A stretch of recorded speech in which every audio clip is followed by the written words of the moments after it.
21 CR 97, people of the state of Colorado versus James Dingell. He's here with Ms. LeBranch and Mr. Kaplan. Mr. Bucci is here on behalf of the district attorney. The matter was currently scheduled to proceed to a jury trial on Monday, July 10. I did receive a communication through the district attorney's office or the clerk's office that the parties were requesting a date and time before the court to enter into a plea agreement. The court did receive a written plea agreement, a stipulation for deferred judgment and sentence agreement, an acknowledgement of rights, Rule 11 advisement, all on June 21. And the matter was set today for hearing. Is that how the defense wishes to proceed? Yes, Your Honor. I had a couple of things I need to address in the plea paperwork. One, hopefully both are easy, but one is in the deferred judgment and sentence paperwork, there is a statement that says,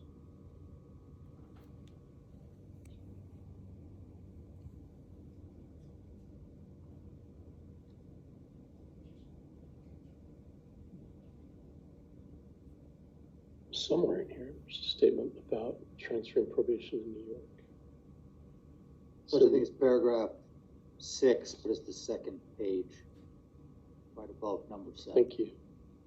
Probation may be transferred from Colorado to New York, where Mr. Dingell resides. The prosecution is not requesting that Mr. Dingell have any restrictions on travel within the United States.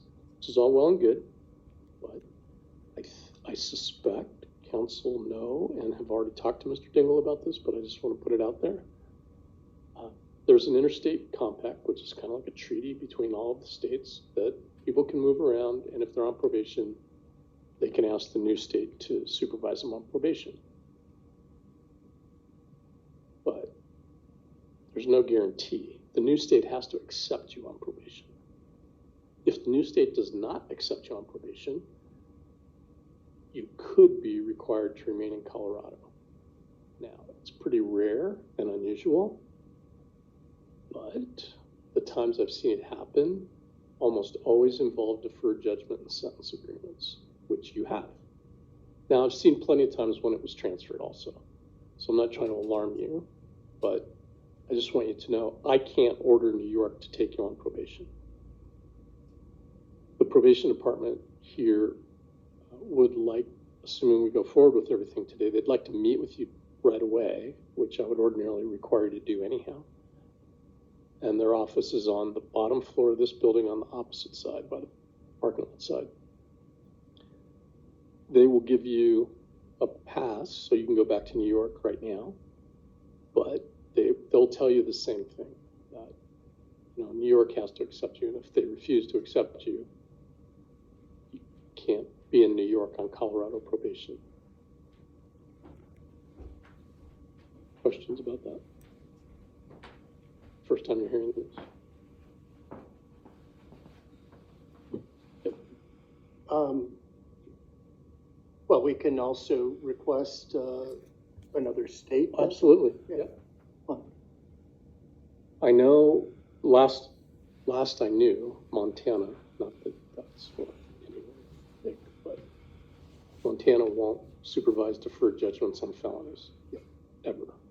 Arizona's also been a problem state. California just doesn't respond. That's all I know about the possible states out there, which leaves a lot. And yes, you could make a request to transfer New York.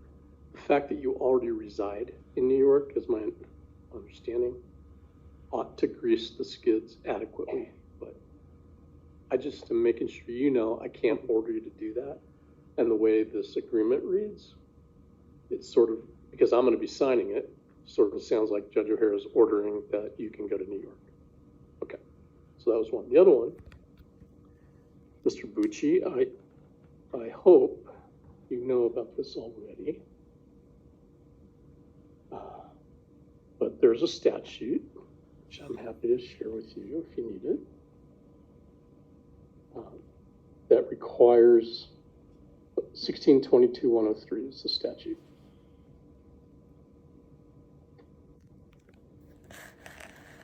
1622-103.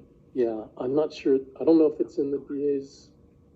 statute book or not. Okay, so this is about, it's in a section called sex offender registration. But if you go down to subsection 2C,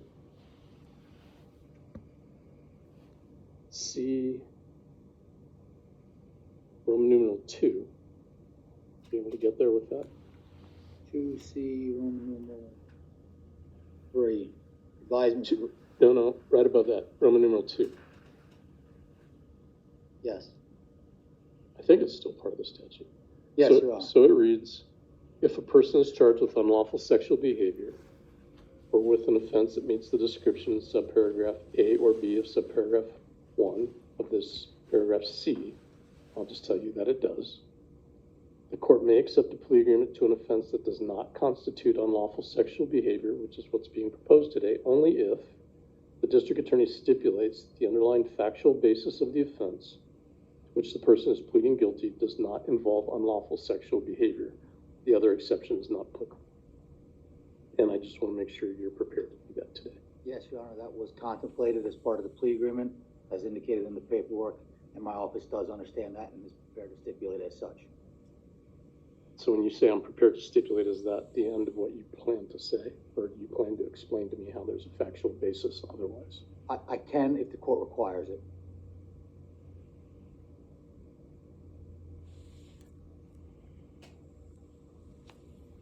Okay, I would like to hear that. Sure, right now, Your Honor? Certainly. Your Honor, you had the opportunity to hear the testimony here in the preliminary hearing in this matter. The defendant's conduct, one of the cruxes of this case and one of the difficult things for the state to prove would be that mental state of whether it's for a sexual gratification or not. Based on the evidence at hand, the evidence that we'd be able to produce at trial, there is an argument we'd be willing to stipulate that the defendant's conduct did not constitute sexual behavior, that the action occurred, the touching, but that was not for a sexual purpose.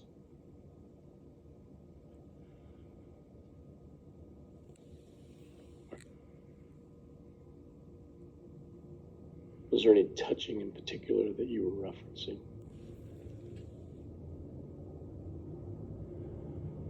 In regards to the plea agreement or the overall fact, the underlying factual basis of the case? Because I realize the plea agreement is contributing to the delinquency of a minor. Sure. No, I've read all the paperwork, and the reason this statute exists, and I realize it's kind of the bane of defense attorneys' existence,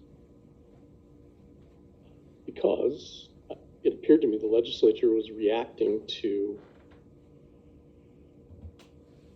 situations where plea agreements were being reached in cases involving unlawful sexual behavior, or with plea deals that avoided the registration requirement.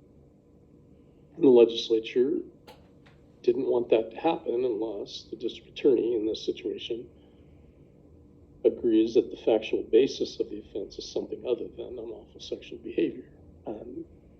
So I just want to make sure that I understand the district attorney's position on that question.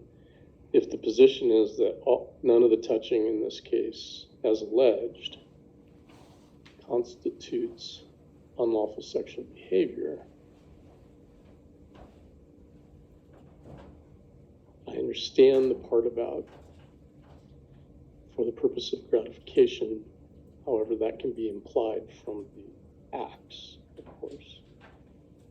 And I was asking if there was a particular touching. There's more than one incident of touching that's alleged here. Just asking if there's more than one incident. Is there a specific incident that you referenced?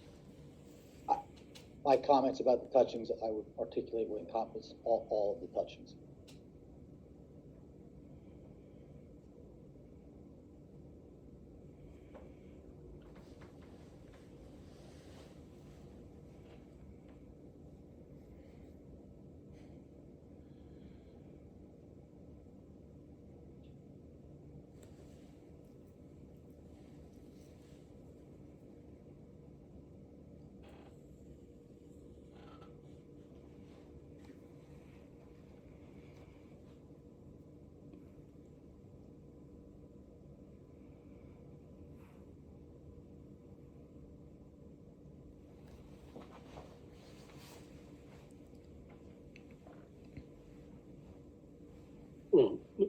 My struggle, Mr. Pucci, is that I haven't gone back and reviewed all of the allegations in the case in a while.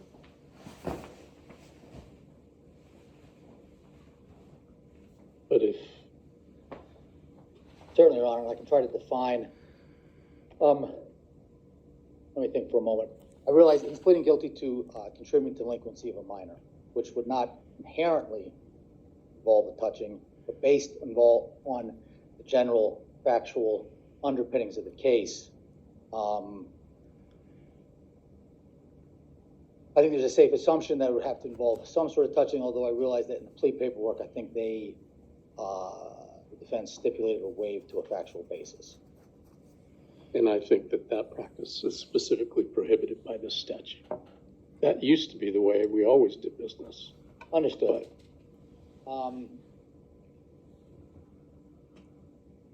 Would the court like a more? Let me ask you a couple of Sure. questions, right? So where it gets dicey for me is if the only act alleged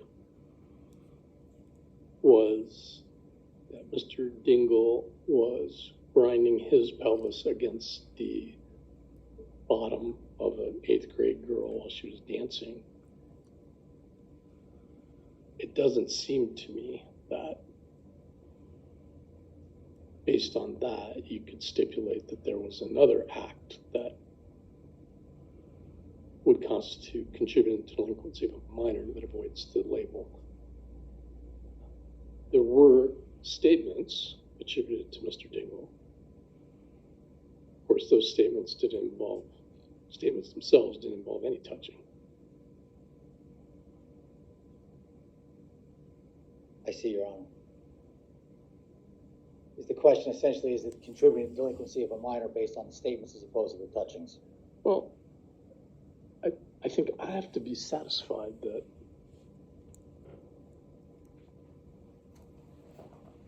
the factual basis of the charges, or the new charge, the charge of conviction, does not constitute unlawful sexual behavior. That's the language of the statute. So that's why I'm asking, and I ask all the time in these situations. Understood, and they are good questions. And I apologize that I'm struggling to articulate answers. I see what Your Honor is making, and I see the points. Well, I thought we had reviewed this statute specifically in regards to it and considered it as part of our plea agreement. It'd be the state's position that I think those statements alone, the statements he'd made, could be a factual basis for the agreed plea charge, the contributing to the delinquency of a minor. I believe those statements would not constitute unlawful sexual behavior, the statements alone. In regards to the case overall, and Your Honor had the opportunity to hear most of the allegations in that at the preliminary hearing level, one of the cruxes of the case, I think that there would be a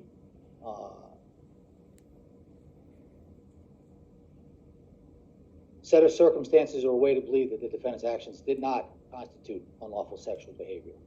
So I think that the statements alone would satisfy the contributing to delinquency of a minor charge and not constitute unlawful sexual behavior. And in the alternative, the court is required to consider the nature of the touchings.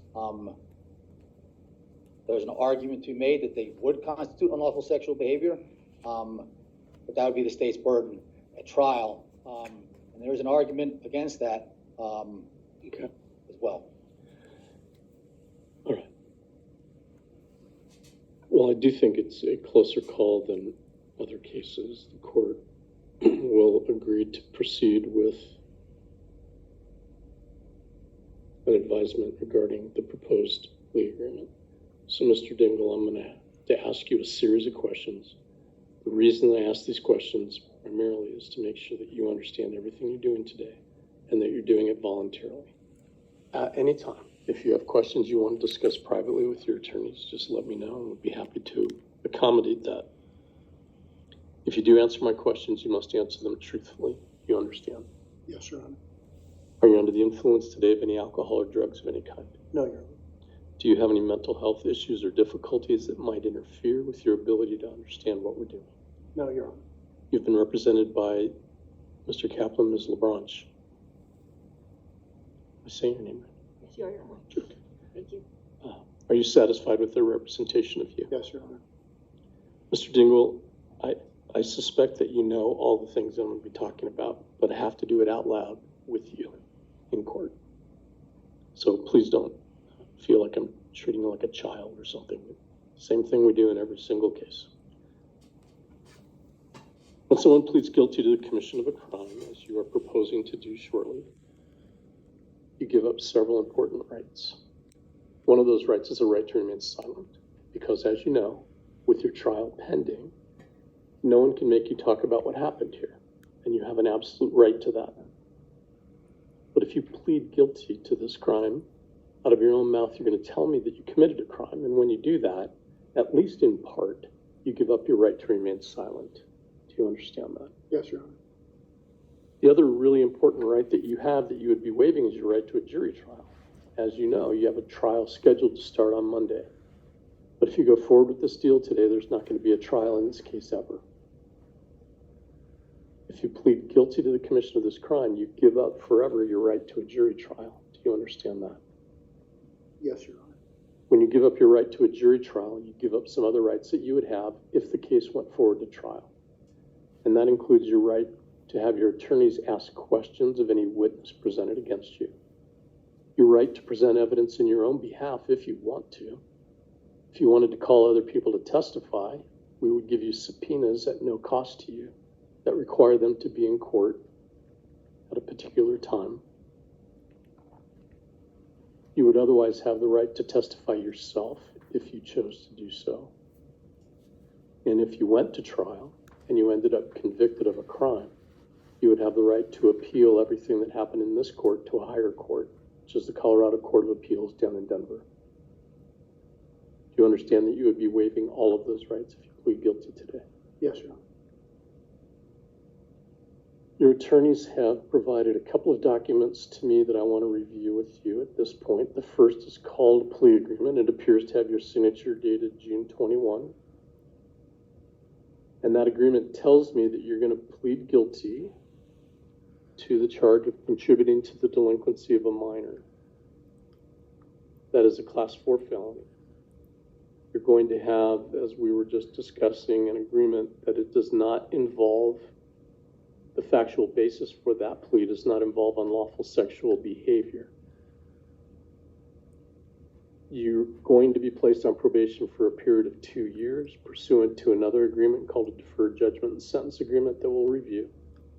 There are special standard terms and conditions of probation, and there are specialized terms and conditions of probation that will apply, and the balance of the charges will be dismissed. Is that your understanding of the deal? Yes, Your Honor.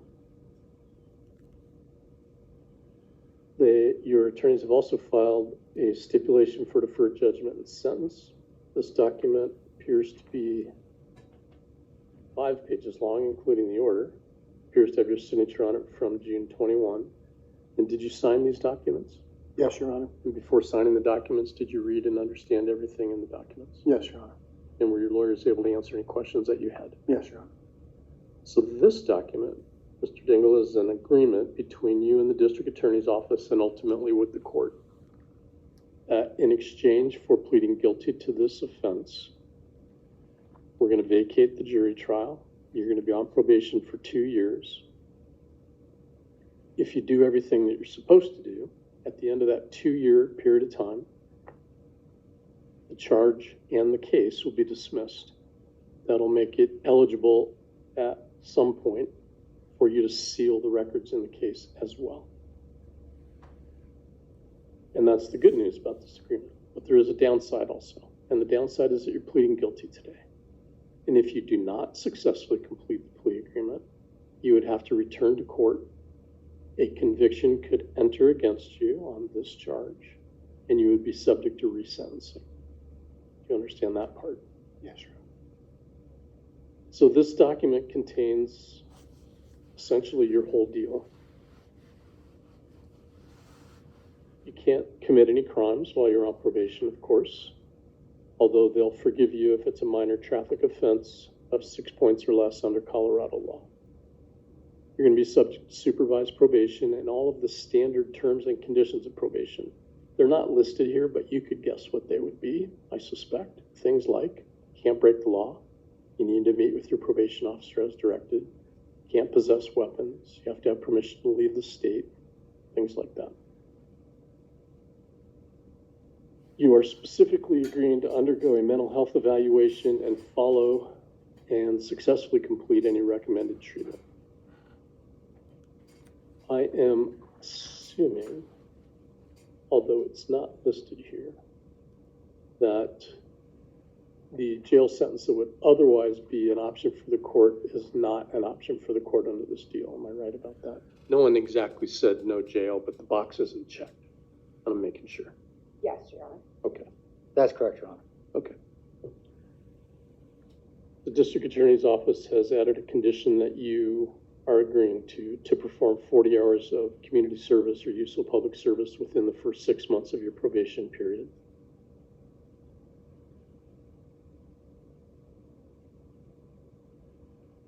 You must keep the court informed of your contact information in paragraph 10, and unfortunately, that's all blank on my copy. You can tell us what it is if you want to, or if there was a reason why you didn't want that in the file, you can let me know and we could talk about that. It was just forgotten to Oh, that's put fine. in, that's all. Because we need, so if something goes wrong, the first thing we always do is send you a letter. Yeah. And says, you know, we didn't receive proof of community service, something like that. And then you could either send the proof of community service or you can come to court on a court date and we can go from there. So if you're okay stating your address, you can go ahead and my clerks will take it down. Physical address and mailing. Mailing is most important. P.O. Box 905, Lake Placid. P.O. Box 905, Lake Placid, New York. 12946.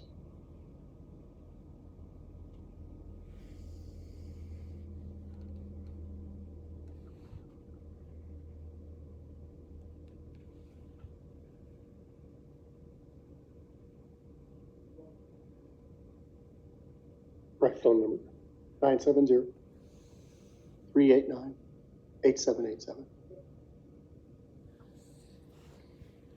And I already told you why that's important. People overlook this, though, in these deferred judgment agreements. They move and they don't tell us. And then we send a letter and it gets returned undeliverable, and then the only choice we end up with is a warrant for your arrest, which I would prefer not to do. So that's the deal that you'll be getting in a few minutes. Any questions about all that?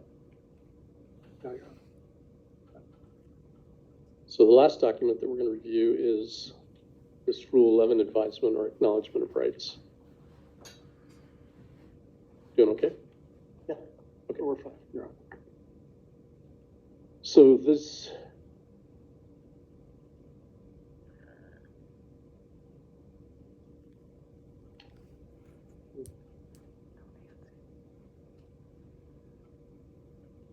well, there's usually an acknowledgement of rights and then an addendum A. I just have the addendum A, but actually I already went over all your rights with you, so that's adequate.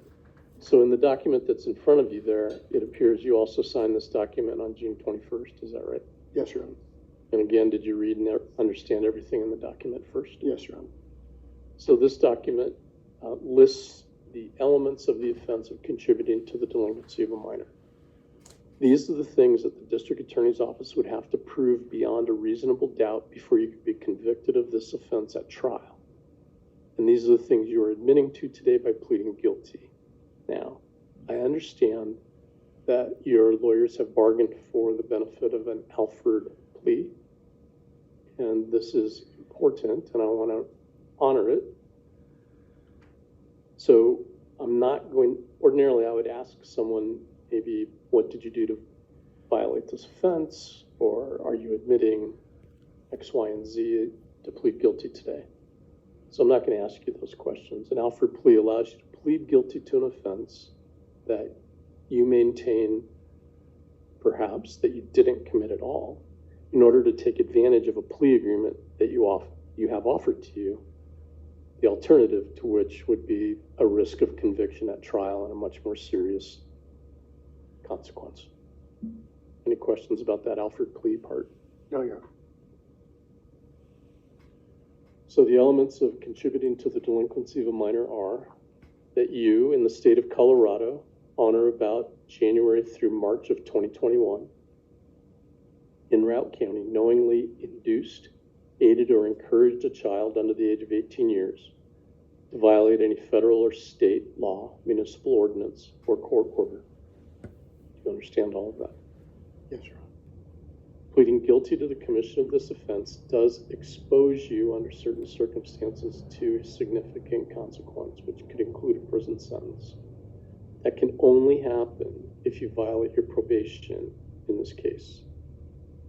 If that were to happen, you could face a prison sentence of between 2 and 6 years in length. Or if the court found that there were exceptional circumstances that applied, the sentence could be as long as 12 years. Any prison term ever imposed on this charge would be followed by 3 years of mandatory parole, which could result in additional prison time, and you could be fined up to $500,000. Do you understand all of that? Yes, Your Honor. Mr. Dingle, is anyone forcing you or pressuring you in any way to plead guilty today? No, Your Honor. Is your decision to plead guilty your free choice, given the options that you have today? Yes, Your Honor. Before we proceed to a plea, do you need any more time to speak with your attorneys? No, Your Honor. Do you have any questions for me about anything at all? No, Your Honor. I noticed that Mr. Bucci, the box for restitution was unchecked. That's correct, Your Honor. I'm assuming there's going to be a request for immediate sentencing momentarily. Does that mean that people are not going to be requesting restitution? That's correct, Your Honor. Still want to do this deal today, Mr. Dingle? Yes, Your Honor. Keeping in mind all of your rights, including the rights that you would be waiving by pleading guilty. How do you plead to the charge of contributing to the delinquency of a minor, a class 4 felony, guilty or not guilty? Guilty, Your Honor.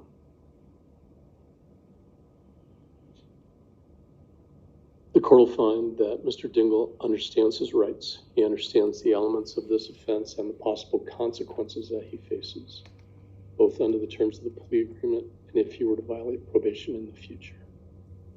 I'll find that he has entered his plea today freely and voluntarily. It does not appear to be the result of any pressure being placed on him by someone else. I will find that he does not appear to be under the influence of anything that would impair his ability to understand these proceedings. And I'll find that he's been represented by competent legal counsel with whom he has had adequate opportunity to consult. The court will accept under 1622-103 the representations of Mr. Bucci in the court, and you're requesting immediate sentencing. The court will accept the terms of the deferred judgment sentence agreement, including the sentencing concessions that the court agrees to be bound by under that agreement. And we'll proceed with sentencing. Mr. Bucci, is there anything you would like to say before sentence is imposed? Just briefly, Your Honor, this is a agreed disposition in which the defendant does take some amount of responsibility for his actions. The court hasn't asked, but people feel very important that I have personally spoke to both minor victims and their mothers about this plea agreement, the disposition, the deferred judgment and sentence. They understand it and are in agreement with it. All right, thank you. Counsel, any comments? No, nothing further, Your Honor. Mr. Dingle, you finally have a right to make a statement if there's anything at all that you would like to say. No, Your Honor. The court recognizes and understands that this was probably a pretty difficult situation.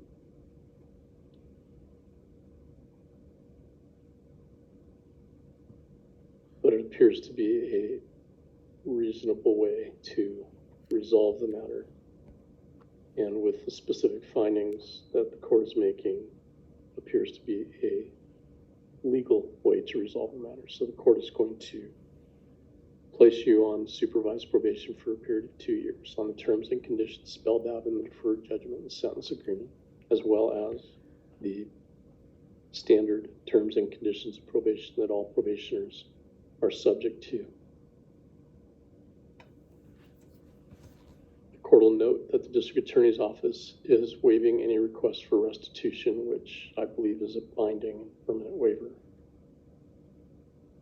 The court is going to find that there are some financial requirements that the state of Colorado has instructed me to impose. So what I'm going to do today, I'm not going to impose a fine, but I am going to impose the minimum mandatory financial assessments that anyone convicted of a felony offense in the state of Colorado would be subject to.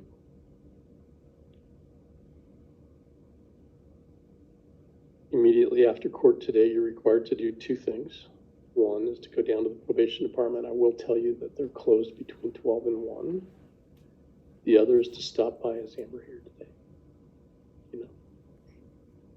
Okay. So we have someone we call a collections investigator. If you want if you want to set up a payment plan, you'll need to contact her, and she's not available today. She won't be in the rest of the week. So you can call the court on Monday. That does require an additional $25 to set up a payment plan.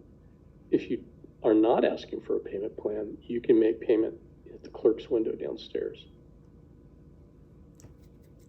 Have any questions about what's required of you?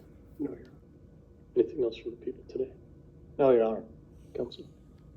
There are just 2 matters that are housekeeping matters, and frankly, the court may just be taking care of these, but we would ask that Mr. Dingle's bond and his passport both be released, please. Is the court holding his passport? Yes, the court. Or did you turn it into the sheriff's department? I turned it in the sheriff's department. Oh, sorry. Well, you might be right. I don't know where it is, but I'm going to exonerate the bond. And let me see. That was a surety bond. You hired a bondsman to do that. Yes, All right. So your fee with the bondsman is between you and the bondsperson. Your passport is pretty important. My guess is it's over at the sheriff's department, but I'm not sure, and you know where they're at. If you can't get a good answer to this before you want to leave today, come back in. I'll be here all day. So come back in here and find me. We'll find the passport. Thank you. And I don't mean to make it sound like we threw it away or something. I'm sure it's not unusual for passports to be held by law enforcement or the court, but we'll get it to you one way or the other. Thank you. Okay. Anything you said there were 2 things. Those were the bond and the Oh. passport. Thank you, Your Honor. Perfect. Okay. Then that'll conclude the hearing today. Thank you all very much. Thank you, Judge.